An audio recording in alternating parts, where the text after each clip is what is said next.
So, in case you haven't seen by now, the Pittsburgh Steelers have fired Matt Canada, and Mike Tomlin has put out this statement on his release.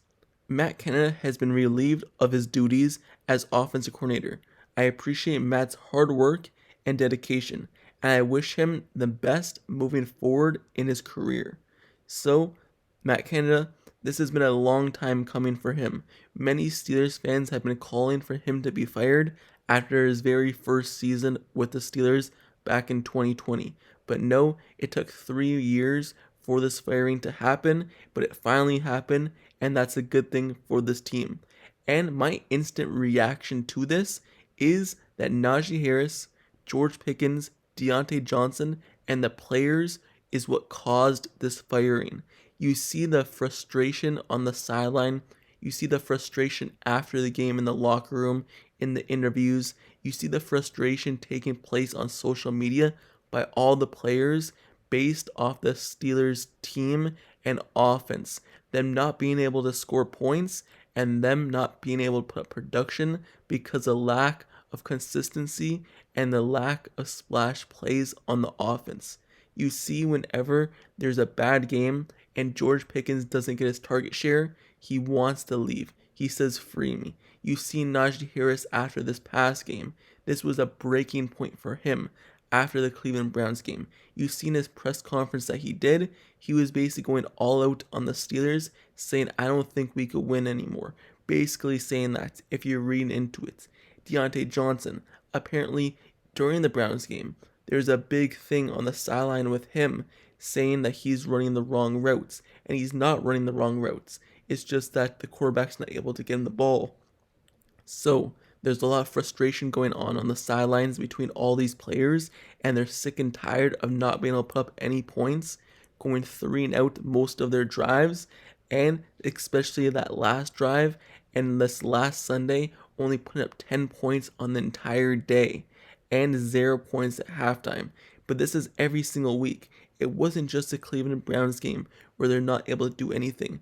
Their last games, the Steelers are ranked almost dead last in offense in the NFL. You look at their run game. Yes, their run game has been better the last 2 weeks, but throughout the whole season, if you're rating it, they're still bottom half in the league. Their passing game, bottom half in the league.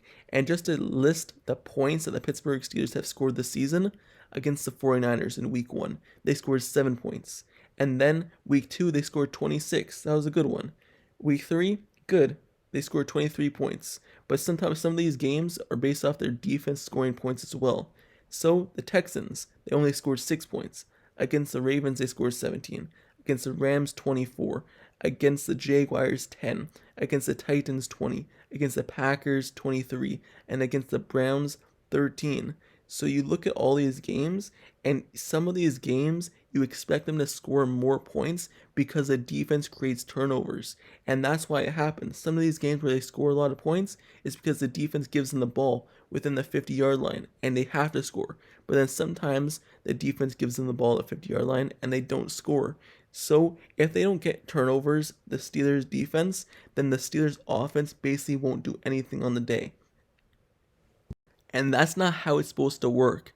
Both the offense and the defense are supposed to play off of each other. If the defense has to make every single stop in order to win the game, just like this past week against the Cleveland Browns, they held the Cleveland Browns to 20 points. So if they have to hold an offense to 20 points, yes, they could do it. But if it's consistent every single drive, going 3-and-out, or going a short field and having the ball possession for less than 5 minutes, giving the defense no breaks, and they have the consistency to make stops after stops, or else you're going to lose the game. Yes, they could do it, but at some point they're going to break, and they're not going to stop them, and then they're going to allow a field goal, the game-winning field goal, or they're going to allow a touchdown. Yes, you're supposed to be able to rely on your defense, but drive after drive, constantly going 3-and-outs and giving the defense in a bad situation that they know if they let up any points, you're going to lose the game. That's not how it's supposed to work. Your offense and defense are supposed to play off each other and help each other out. But the offense has never helped out the defense in the past 3 years. It's only been the defense helping out the offense, and hopefully things change with a new offense coordinator and with Matt Canada gone. Looking at Matt Canada's offense coordinator, even in Najee Harris' post-game interview against the Cleveland Browns, when I said he went all out, he was asked straight up, is the Pittsburgh Steelers offense predictable? And he said yeah. He did not hesitate. He said yeah. At some points, it is predictable. They're sitting on screens and they're blowing up our plays, meaning that Matt Canada is predictable. And Najee Harris didn't hold back. Usually he would hold back and kind of say, we need to execute, but he's sick and tired of all of it. And he finally spoke up, and the Steelers finally did something. When you're a leader of your team, Najee Harris has been a captain before. I'm pretty sure last season. So when he finally speaks up about the offense, about the coordinator, people listen. Mike Tomlin listens. You know Najee Harris is in Mike Tomlin's ear, and they're really close and connected. You could just see it based off the sideline interactions and in practice and stuff of that nature, and the way Mike Tomlin talks about Najee Harris. So when you're captain of your team and offense, even though he's not a captain this season, when he speaks up, people listen. And when George Pickens speaks up, people listen. When Diontae Johnson voices his frustration, people listen. And even in the post-game interview with Kenny Pickett, he mentioned that the Steelers thought the Browns were coming out in man defense this week against the Steelers, but they didn't do so. They came out in more zone, and the Steelers weren't prepared. That's what he said in his own words. He said moving forward, they'll be better prepared. But when you come out and say that, basically saying that the offense coordinator and the offense was not prepared based off just coverages, thinking someone's playing man, but when they play zone, you can't adapt, and you need a whole week to go back, people listen. So you see Kenny Pickett speak out, you see these players speak out. And the reason why I'm saying they forced this firing of Matt Canada is because they spoke out. And you don't want them to request a trade. If all these players are frustrated about the offense, like George Pickens, Diontae Johnson, what happens if they ask for a trade? Then you're done. You have to move on. Because they were not going to want to be on the team. And Mike Tomlin always says, you don't want hostages, you want volunteers. So they would trade them. So if they ask for a trade, they're out. If Najee Harris asks for a trade, they're out. If Pat Freiermuth leaves the team because of his target share, what does he do on the field? Pat Freiermuth this season, what has he done on the field? And it's not just based off his availability or his ability on the field, because we all know his ability to perform is high. It's based off what the Steelers are scheming up.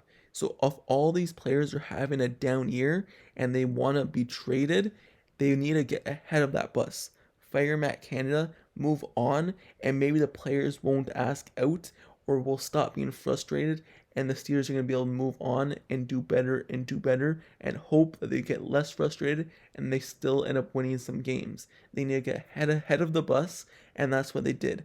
They fired Matt Canada before the players get even more frustrated. And that's why I believe there's been no reports about this, but I believe Najee Harris and all these players are what forced the Steelers to fire Matt Canada. And finally, it happened.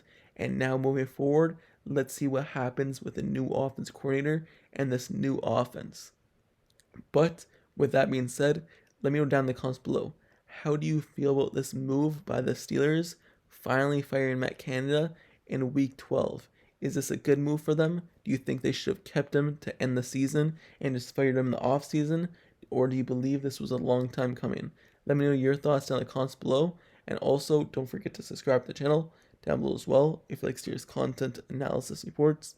Like the video, turn on post notifications down below for this channel as well so you get notified whenever I post next Steelers video. I cover everything Pittsburgh Steelers, all news, rumors, reports, highlights, and I even do reactions, breakdowns, and stuff of that nature. So, turn on notifications for the channel, like, comment, subscribe.